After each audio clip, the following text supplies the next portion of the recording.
الحمد لله نحمده ونستعينه ونستغفره ونؤمن به ونتوكل عليه ونعوذ بالله من شرور أنفسنا ومن سيئات أعمالنا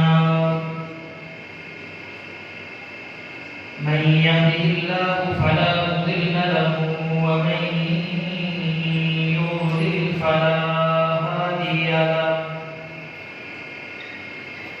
وأشهد أن لا إله إلا الله وحده لا شريك له وأشهد أن محمدا عبده ورسوله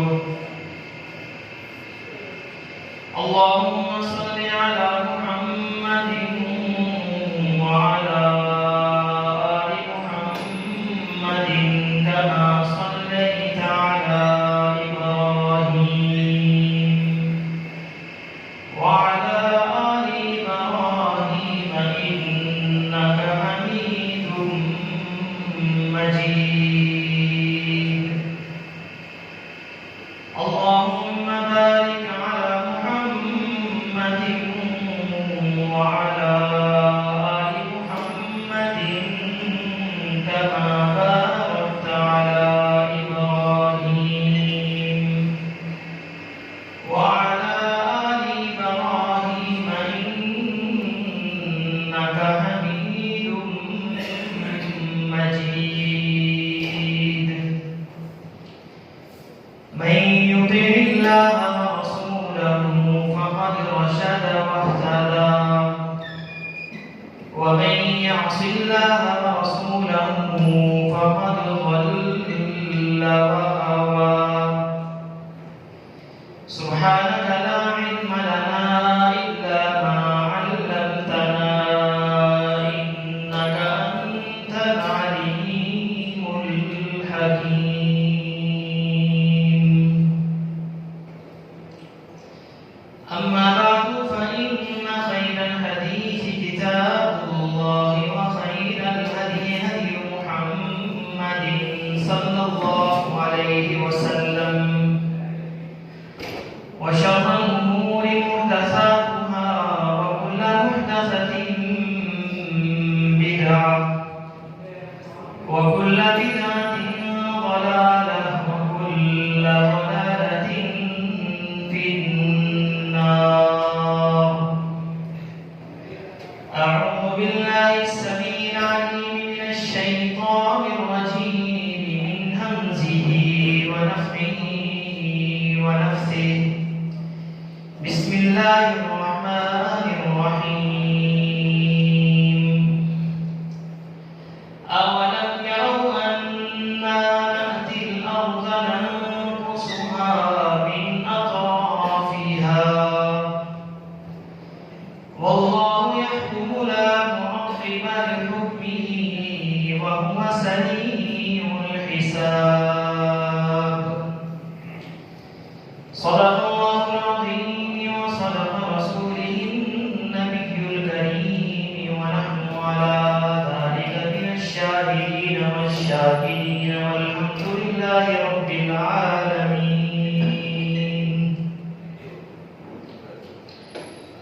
ہر قسم کی تعریفات اللہ احکم الحاکمین ارحم الراحمین احسن الخالقین ذوالجلال والاکرام کے لیے ہے جو ہم سب کا خالق مالک رازق مشکل کشا حاجت روا بیڑیاں بنانے والا گنج بخش لجپال داتا ہے اور لا تعداد درود و سلام ہو امام الانبیاء والمرسلین شفیع الموحدین سید الاولین والآخرین خاتم الانبیاء والمرسلین شفیع الموحدین کی ذات مقدسہ مطہرہ معظمہ پر جن کا نام نامی اسم گرامی محمد صلی اللہ علیہ وسلم ہے نہایت ہی واجب الاحترام معزز سامعین کرام، آج ہم میں سے ہر شخص جس مقام پر بھی ہے وہ اگر پیچھے مڑ کر ماضی میں دیکھے تو سوچے گا کہ کتنی طویل زندگی خواہشوں، خوابوں، خیالوں میں گزر گئی، کتنی ہی آرزوئیں جو ہم نے کی تھی وہ ناتمام رہ گئی، کتنے ہی نقش جو اجاگر نہ ہو سکے، کتنے ہی لفظ، کتنے ہی جملے، کتنے ہی کلمات جو ہم کہنا چاہتے تھے ان کہے رہ گئے، کیسے کیسے لمحے ہمارے ہاتھوں سے پھسل گئے، کتنے ہی دن بیکار بیت گئے، اور کتنے ہی سورج بے سبب ڈوب گئے، کتنے ہی دن ہماری زندگی کے بیکار چلے گئے۔ لیکن کچھ جگمگاتے ہوئے لمحے بھی، کچھ روشن دن بھی ہماری زندگیوں میں ہوتے ہیں جو سدا بہار ہوتے ہیں۔ یہ جگمگاتے لمحے، یہ روشن دن انسان کو زندگی بھر نہیں بھولتے، ہمیشہ یاد رہتے ہیں، یہ سدا بہار ہوتے ہیں۔ اور وہ لمحے جب ایک بندہ اللہ کی عبادت کی غرض سے اللہ کے حضور سر بسجود ہوتا ہے، اللہ کے لیے اس کی فرما برداری کرتا ہے، رب کو راضی کرنے کے لیے حق اور سچ بولتا اور لکھتا ہے، اللہ کو راضی کرنے کے لیے اپنے ماں باپ کی فرما برداری کرتا ہے، اطاعت گزار زندگی بسر کرتا ہے۔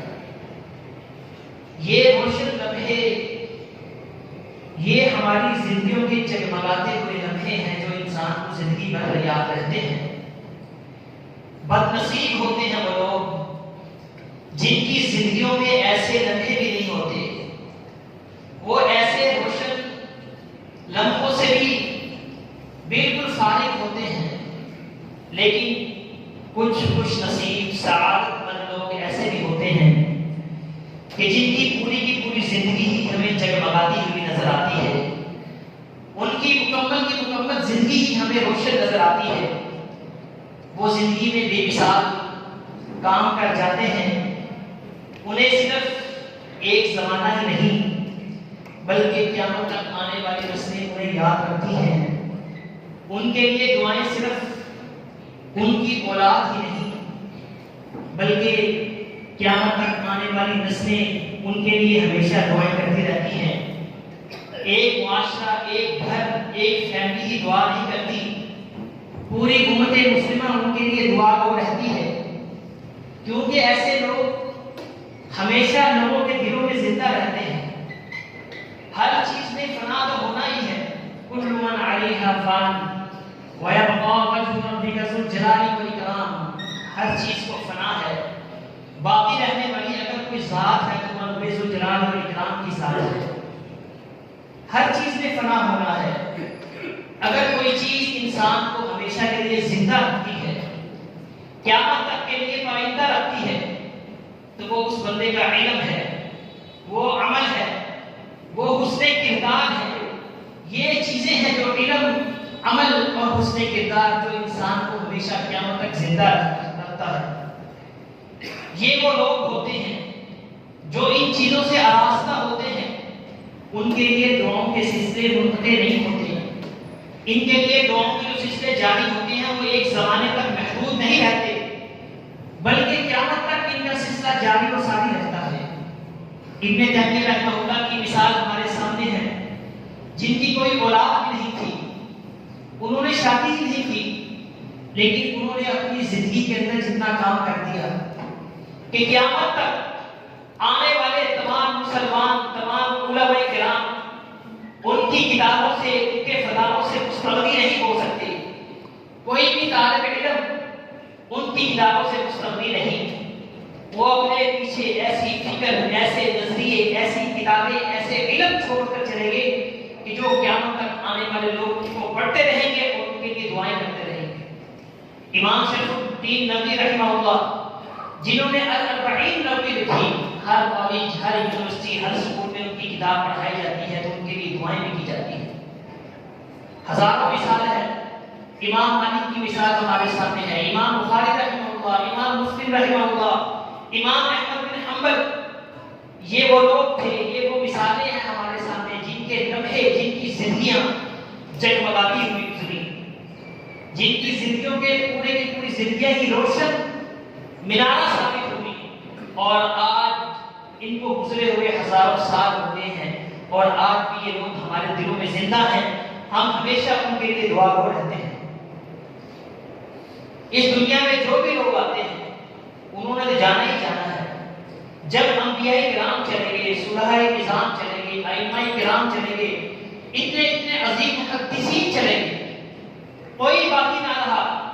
اگر باقی رہنے کا کسی کو استحقاق تھا، کسی کو حق ہوتا تو وہ انبیاء کرام ہوتے، وہ ہمارے آخری نبی محمد صلی اللہ علیہ وسلم ہوتے، خلفائے راشدین ہوتے اور صحابہ کرام رضوان اللہ علیہم اجمعین ہوتے، جن کے ذریعے سے یہ دین ہم تک پہنچا، جنہوں نے دین اسلام کے لیے بے مثال قربانیاں دی اور جن کو ہمیشہ زندہ رہنے کا حق بھی تھا، لیکن نہیں، کل من علیہا فان وَيَبْقَى وَجْهُ رَبِّكَ ذُو الْجَلَالِ وَالْإِكْرَامِ، ہر ایک چیز نے فنا ہونا ہے اور یہ ہمارے رب کا فیصلہ ہے۔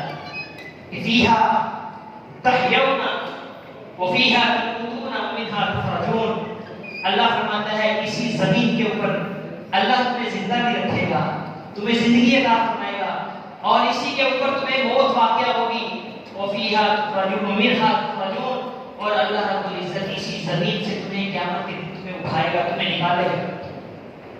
نبی علیہ السلام جب دنیا سے رخصت ہوئے تو صحابہ کرام رضوان اللہ علیہم اجمعین حواس باختہ ہو گئے، مدینے کی گلیوں کے اندر، مدینے کی فضاؤں کے اندر اندھیرا چھا گیا، کیونکہ یہ غم ایک فطری چیز ہے، کسی کے جانے سے غم تو بھائی ہوتا ہی ہے، جدائی کا صدمہ جو ہوتا ہے وہ ہوتا ہی ہے۔ بڑی بڑی عظیم ہستیاں دنیا سے چلے گی، آنکھیں ان کے لیے نم ہوئی، دل ان کے لیے افسردہ ہوئے، غمگین ہوئے، لیکن صبر کے بغیر، حوصلے کے بغیر گزارا نہیں ہے۔ اللہ کے رسول صلی اللہ علیہ وسلم نے ہمیں اسی بات کا حکم دیا ہے کہ جب بھی تمہیں کوئی مصیبت، کوئی پریشانی، کوئی غم لگے تو تمہیں صبر کرنا ہے، اس کے علاوہ تمہیں کچھ نہیں کرنا۔ امام الانبیاء محمد صلی اللہ علیہ وسلم کے جب بیٹے ابراہیم دنیا سے رخصت ہوئے تو آپ کی آنکھوں سے آنسو جاری ہو گئے تھے۔ جب آپ کے نواسے عثمان کے بیٹے دنیا سے رخصت ہوئے تو اس وقت بھی آپ کی آنکھوں سے آنسو جاری ہو گئے تھے۔ یہ ایک فطری چیز ہے، اس دنیا سے جانے والے لاکھوں لوگ ہوتے ہیں، لیکن کچھ شخصیتیں ایسی ہوتی ہیں جن کے جانے سے صرف ایک مرکز کا، ایک علاقے کا، ایک گھر کا نقصان نہیں ہوتا، بلکہ پوری امت مسلمہ کا نقصان ہوتا ہے۔ ان کی وفات سے عالم اسلام کو خسارہ ہوتا ہے، اور وہ لوگ کون ہوتے ہیں؟ وہ لوگ عام طور پر علماء سنت ہوتے ہیں، علماء حدیث ہوتے ہیں، جو علم سیکھتے اور سکھاتے ہیں اور آگے پھیلاتے ہیں۔ پوری دنیا کے مسلمان ان کے علم سے فیضیاب ہوتے ہیں، بہرحال ہوتے ہیں، اور جن کا وجود پوری امت مسلمہ کے لیے باعث برکت ہوتا ہے، باعث سعادت ہوتا ہے، اور ان کی موت پوری امت کے لیے خسارہ سمجھا جاتا ہے۔ اللہ رب العزت قرآن مجید میں ارشاد فرماتے ہیں اَوَلَمْ يَرَوْا أَنَّا نَأْتِي الْأَرْضَ نَنْقُصُهَا مِنْ أَطْرَافِهَا، کیا تم دیکھتے نہیں ہو کہ ہم زمین کو اس کے کناروں سے کم کرتے چلے آتے ہیں؟ صحابہ کرام نے آیت سنی تو سمجھ نہیں آئی۔ مفسر قرآن، عظیم مفسر اسلام کے وہ مفسر جن کے بارے میں نبی اکرم صلی اللہ علیہ وسلم نے جب پیدا ہوئے ان کو گھٹتی دی اور ساتھ میں یہ دعا بھی دی، اللہم علمہ بالتعبیر، اے اللہ اس بچے کو قرآن کی تعلیم تعبیر سکھا دے، قرآن کی تفسیر سکھا دے، قرآن کا شارح بنا دے۔ پھر اللہ رب العزت نے نبی صلی اللہ علیہ وسلم کی دعا کے دور اس امت کا عالم اسلام کا سب سے بڑا اگر کوئی مفسر بنایا تو اس بچے کو بنایا، جن کا نام تھا عبداللہ بن عباس رضی اللہ تعالی عنہ، نبی اکرم صلی اللہ علیہ وسلم کے چچا کے بیٹے۔ وہ اس آیت کی تفسیر کرتے ہیں، صحابہ کرام نے پوچھا کہ اس سے کیا مراد ہے؟ زمین کے کناروں کو اللہ رب العزت فرماتا ہے ہم کم کرتے چلے آ رہے ہیں، تو انہوں نے فرمایا خراب بموت فقہائها، دیکھا زمین کی خرابی ویرانی اس کے فقہا، اس کے علماء اور اہل خیر کی موت سے ہوتی ہے۔ جب زمین کے کسی خطے سے ایک عالم اٹھتا ہے، ایک فقیہ اٹھتا ہے، اہل خیر میں سے کوئی صاحب خیر اٹھتا ہے، تو اس سے اس زمین کا وہ حصہ ویران ہو جاتا ہے، وہاں سے اللہ رب العزت کی طرف سے برکتیں اٹھا لی جاتی ہیں۔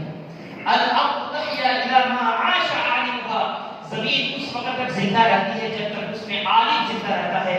حتی یموت عالم فیہا یموت طرف، جب زمین کے اس خطے میں سے جب کوئی عالم فوت ہو جاتا ہے تو اس کے ساتھ ہی زمین کا وہ حصہ بھی اٹھا لیا جاتا ہے، زمین کا وہ حصہ بھی بے برکت ہو جاتا ہے، مردہ ہو جاتا ہے، مردار ہو جاتا ہے۔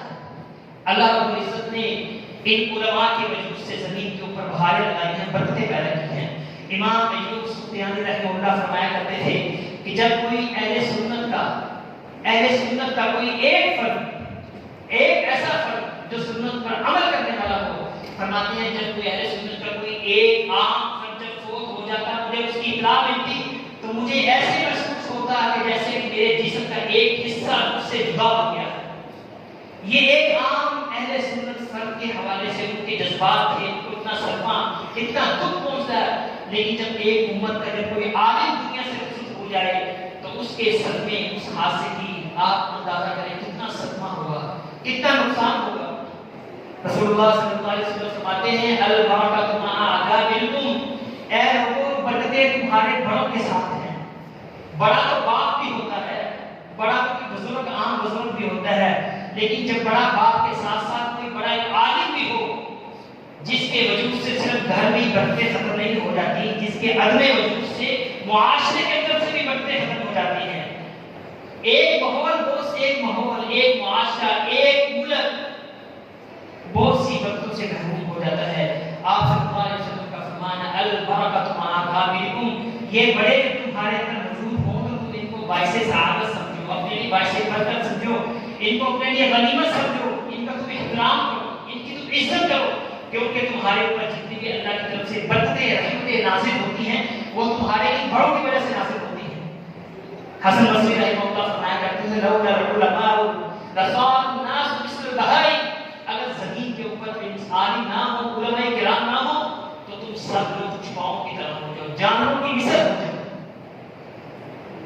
موت العالم حرمت فی الاسلام، ایک عالم کی موت اسلام کے اندر ایک ایسا شغاف ہے لا تصدها شیء ما تريد الليل والنهار، ایک ایسا شغاف اسلام کے اندر بڑھ جاتا ہے جسے کوئی بھی چیز پر نہیں کر سکتی، اگرچہ کتنی ہی راتیں گزر جائیں، کتنے ہی دن اس پر لگ جائیں، یہ شغاف کبھی پر نہیں ہو سکتا۔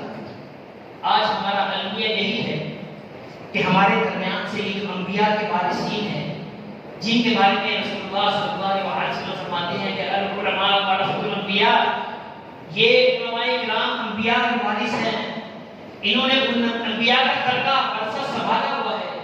آج ہمارا المیہ یہی ہے کہ ہم نے ان انبیاء کے وارثوں کی قدر نہیں کی، ہم نے ان کی قدر و منزلت کو نہیں پہچانا، ان کے ساتھ ہم نے اچھا سلوک نہیں کیا، ان کے بارے میں ہم تو بدزبانی تک کر جاتے ہیں۔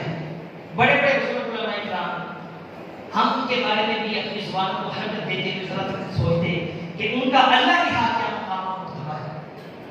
جبکہ امام ابن عساکر رحمہ اللہ فرمایا کرتے تھے جو شخص علماء کے بارے میں زبان کھول کر تبسم کرتا ہے، اللہ رب العزت اس کو مرنے سے پہلے اس کے دل کی موت کی آزمائش کے اندر مبتلا کر دیتا ہے، اس شخص کے دل کی موت واقع ہو جاتی ہے، بصیرت، فہم، علم سب چیزیں رخصت ہو جاتی ہیں۔ بڑا بدقسمت، بڑا بدبخت ہے ایسا شخص کہ جو زندگی کے اندر ہی اس کے دل مر جائے، اس کا دل موت ہو جائے، اس کا دل سخت ہو جائے۔ عمر بن عبد العزیز رحمہ اللہ فرمایا کرتے تھے اے لوگوں ان استطاعت فکن عالما، اگر تم کسی چیز کی استطاعت کرتے ہو تو تم عالم بن جاؤ، علم بن کر زندگی بسر کرو۔ اگر تمہیں فإن لم تستطع، اگر تمہیں عالم بننے کی طاقت نہیں ہے، فکن عالما فکن متعلما، تو پھر تم طالب علم بن جاؤ، علم سیکھنے والے بن جاؤ۔ فإن لم تستطع فأحبهم، اگر علم سیکھنے کی، علم حاصل کرنے کے لیے اگر تمہارے اندر طاقت نہیں ہے، شوق، جذبہ نہیں ہے، تو پھر جو اہل علم جو لوگ ہیں یا جو دین کے طالب علم ہیں ان سے محبت کرنے والے بن جاؤ۔ فإن لم تستطع فلا تبغضهم، اگر تمہیں تمہارے اندر اتنی بھی طاقت نہیں ہے تو تو پھر کم از کم تم ان کے خلاف اپنے دل میں بغض مت رکھو، اپنے دل کو ان کے حوالے سے تم پاک صاف کرو۔ یہ علماء کرام، ان کا وجود ہمارے لیے باعث برکت ہے، ہمارے لیے باعث سعادت ہے۔ ہم اپنی علم کی جو پیاس اگر بجھاتے ہیں تو ان کے ذریعے سے بجھاتے ہیں۔ ان کی آپ قدر کرنا سیکھیں، ان کا احترام کریں۔ یہ بڑی بڑی عظیم ہستیاں ہیں، جب دنیا سے رخصت ہو جاتے ہیں تو اللہ رب العزت پھر ان کو زندہ کرتا ہے۔ وہ لوگ جو ان کی زندگیوں میں ان کی قدر نہیں کرتے، اللہ رب العزت ان کی اخلاص کی وجہ سے، اب جیسے والد ابراہیم رحمہ اللہ زندگی بھر انہوں نے بڑے خلوص کے ساتھ کام کیا، اور جو انہوں نے تفسیر آسن بیان لکھی، اللہ رب العزت کو نہ جانے کتنے خلوص کے ساتھ انہوں نے یہ لکھی ہوگی، اور اللہ رب العزت ان سے راضی تھا۔ سب سے بڑی اللہ کی رضا کی دلیل یہی ہے کہ جب انہوں نے تفسیر لکھی تو اللہ رب العزت نے اس تفسیر کو قبول عام عطا فرمایا، پوری دنیا میں اس کی شہرت ہوئی۔ یہ والد ابراہیم کے اخلاص کی برکت تھی، اللہ رب العزت نے ان کے قربانی کو قبول فرمایا، ان کے اخلاص کی قدر کی کہ ان کے کام کو دنیا بھر میں پھیلا دیا۔ آج اسلام کے جتنے بھی پہلو ہیں، جتنے بھی موضوعات ہیں، ہر ایک موضوع پر حضرت والد رحمہ اللہ کی کتاب موجود ہے، ہر ایک موضوع پر انہوں نے قلم اٹھایا۔ اور جو آپ لوگوں کی پہچان ہے، جو اس مسجد کی جو پہچان تھی، وہ حضرت والد حافظ صاحب یوسف رحمہ اللہ تھے۔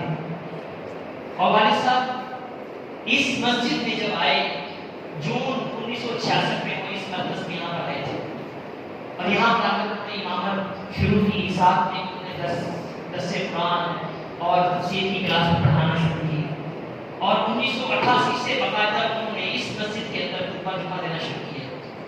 اس سے پہلے مختلف خطیب اس مسجد میں رہے، لیکن 1988 کے اندر باقاعدہ انہوں نے خطبہ جمعے کا آغاز شروع کیا۔ ان کی پوری زندگی آپ کے سامنے ہے کہ کس طرح وہ سادہ مزاج تھے، قناعت پسند تھے، ہر مشکل اور آزمائش کا وہ بڑی خطہ پیشانی سے مقابلہ کیا کرتے تھے۔ جنہوں نے دور رہ کر ان کو پڑھا، ان کی کتابوں کا مطالعہ کیا، جب وہ گھر آتے یا جب بھی کسی مقام پر جب وہ والد صاحب کو دیکھتے تو بڑے حیران ہوتے، یقین نہیں کرتے تھے کہ اتنا بڑا مصنف، اتنا اس کا نام ہے اور اتنے سادہ مزاج ہے۔ وہ بڑے تعجب سے پوچھا کرتے تھے کہ یہ آپ حافظ صاحب یوسف ہیں؟ اتنا تعجب کرتے تھے، اتنے بڑے عالم اور اتنی سادہ زندگی اور اتنے قناعت پسند، عام انسان کی طرح زندگی بسر کرتے تھے۔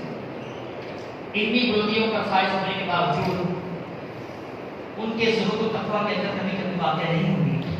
عاجزی، انکساری کا دامن انہوں نے کبھی نہیں چھوڑا۔ اللہ جب ان کو بلند کرتا، بلندیاں کرتا، کوئی نعمت دیتا تو مزید ان کے اندر عاجزی اور انکساری پیدا ہو جاتی۔ بڑے حوصلے اور صبر کے ساتھ انہوں نے زندگی بسر کی۔ یہ ایسے لوگوں کی زندگی ہمارے لیے مشعل راہ ہوتی ہے، ہمارے لیے آئیڈیل ہوتی ہے، نمونہ ہوتی ہے، کیونکہ انہوں نے اپنی پوری زندگی نبی اکرم صلی اللہ علیہ وسلم کے اسوہ حسنہ کے مطابق گزاری ہوتی ہے۔ یہ وہ لوگ ہوتے ہیں جن کی زندگی کے ایک ایک لمحہ، ایک ایک پہلو روشن ہوتا ہے، جگمگاتا ہے۔ ان کی زندگیاں ہمارے لیے نمونہ ہوتی ہیں، یہ ہمارے اسلاف ہیں، یہ ہمارے بزرگ ہیں۔ ان کے آپ قدر کے لیے کریں، ان کی دعائیں کیا کریں۔ آج اللہ رب العزت نے ان کو زندگی کے اندر اتنا مقام عطا فرمایا کہ یونیورسٹیز کے اندر ایم فل اور پی ایچ ڈی لیول کے اندر ان کی زندگی میں مقالے بھی لکھے گئے، ان کی تصانیف کے اوپر بھی تجزیاتی اور تحقیقاتی مطالعے کے طور پر مقالے، پی ایچ ڈی کے مقالے تک لکھے گئے۔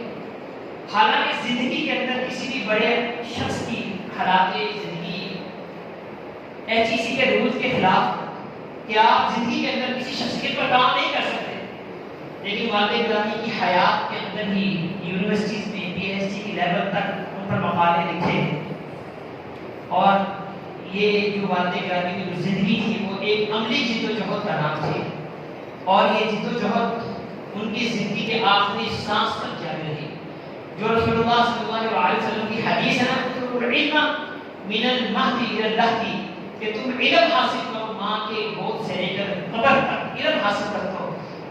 اس حدیث کا اگر کوئی عملی نمونہ اگر آپ نے دیکھنا تو وہ حضرت والد حافظ صاحب یوسف کو آپ دیکھ سکتے ہیں، جنہوں نے بچپن سے لے کر موت تک علم حاصل کرتے تھے، آخری وقت تک وہ قرآن مجید کی آخری مفصل تفسیر لکھ رہے تھے۔ وہ تفسیر لکھتے ہوئے اللہ رب العزت نے اپنے پاس بلا کے آخری وقت تک قلم کا ساتھ نہیں چھوڑا. ہمیشہ ان کے ہاتھ میں قلم ہوتی, سامنے کاغذ ہوتا, ان کے بستر پر کتابوں کے ڈھیر ہوتے. ہم جب بھی ان کو گھر میں دیکھتے صرف ایک ہی حالت میں دیکھتے کہ قلم کے کتاب کے ساتھ ان کا تعلق جڑا ہوا ہوتا اور ان کے گرد و نواح کے اندر ڈھیروں کتابیں ہوتی جو ان کے اکثر مطالعے ہوتی تھیں.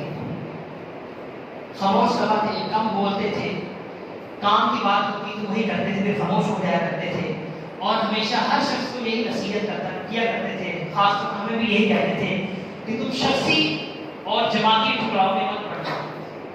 اگر تم ان چیزوں میں الجھ گئے کہ تم شخصی اختلافات میں الجھ گئے, تم اگر جماعتی اختلافات کے اندر تم الجھ گئے تو یہ عمل انسانی شخصیت کو کمزور کر دیتا ہے, تمہاری صلاحیتوں کو ضائع کر دیتا ہے. تو تم یہ نصیحت یاد رکھو کہ ان چیزوں کے اندر تمہیں کبھی نہیں پڑنا. اور الحمدللہ آج ہمارے اس مرکز کا بھی یہی حال ہے. یہاں پر کوئی جماعتی وابستگی اس حد تک نہیں ہے کہ وہ تعصب کی حد تک پہنچ جائے. تمام ہماری جماعتوں کے جتنے بھی گروپ ہیں ان کو کھلے دل کے ساتھ یہاں پر بلایا جاتا ہے, دعوت دی جاتی ہے, کشادہ دل کے ساتھ اعلیٰ ضبطی کا مظاہرہ کیا جاتا ہے. تو یہ حضرت والد کی تربیت ہے کہ انہوں نے ایک ایسا ماحول بنایا کہ کوئی جماعتی تعصب اس کو انہوں نے کبھی پسند نہیں کیا. شخصی اختلافات کو ہمیشہ پسے پوچھ ڈالتے تھے. زندگی بھر میں بھرپور کام کیا, لوگوں کی باتیں, لوگوں کے تانے, ان تمام چیزوں نے کبھی بھی ان کو دل برداشتہ نہیں کیا. کبھی یہ چیزیں ان کے اوپر غالب نہیں آئی. بیماری کو بھی اور تندرستی کا بھی ماحول رہا شروع میں, اس وقت ان تمام خیالات کو کبھی انہوں نے اپنے اوپر غالب نہیں آنے دیا. ہر حال میں بس ان کا تعلق قلموں کے خاص کے ساتھ جڑا رہا. لکھتے رہے, بھرپور زندگی گزاری, لکھتے ہوئے علم لوگوں کو دیتے ہوئے زندگی گزارتے. اللہ رب العزت ان کے درجات بلند فرمائے. جیسے بھی حالات اور واقعات ان کی زندگی میں آئے, مشکلات کی گھڑیاں آئی, مسلسل کام کیا, جرأت کے ساتھ, عزت اور وقار کے ساتھ ہمیشہ کام کرتے رہے. حالات اور واقعات کو بنیاد بنا کر کبھی انہوں نے ہمت نہیں ہاری, کوئی کام نہیں چھوڑا, اللہ کے ساتھ پر ہمیشہ بھروسہ کیا, توکل کیا. یہ ہمارے لیے سبق ہے. ماحول جیسا بھی ہو, لوگ جیسی بھی باتیں کریں, تانے دیں, دل برداشت مت ہو. اگر لوگ آپ کی قدر نہیں کرتے تو کوئی پرواہ نہ کرے, کیونکہ اللہ نے آپ کو اس عظیم منصب پر فائز کیا ہے. اللہ نے آپ کے ذمہ یہ کام لگایا ہے. آپ بس یہ قدر کریں کہ اللہ نے مجھے اس کام کے لیے چنا ہے. لوگوں, اللہ رب العزت نے تو قرآن مجید کے اندر 2 مرتبہ ارشاد فرمایا کہ ما قدر اللہ حق قدرہ, کہ لوگوں نے تو اللہ کی قدر نہیں کی جس طرح اس کی قدر کرنے کا حق ہے.